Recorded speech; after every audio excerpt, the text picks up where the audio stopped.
So ayun na nga guys, after that, dito kami sa money exchange at try naming papalit yung 2,000 Philippine peso. So our rate today, including Shopee, Japanese salmon. Okay. 4,240 yen. Okay. Thank you so much. Thank you. Dito yan sa Travelex.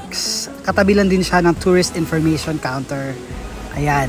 So yung 2,000 Philippine peso is equivalent to 4,000 Japanese yen.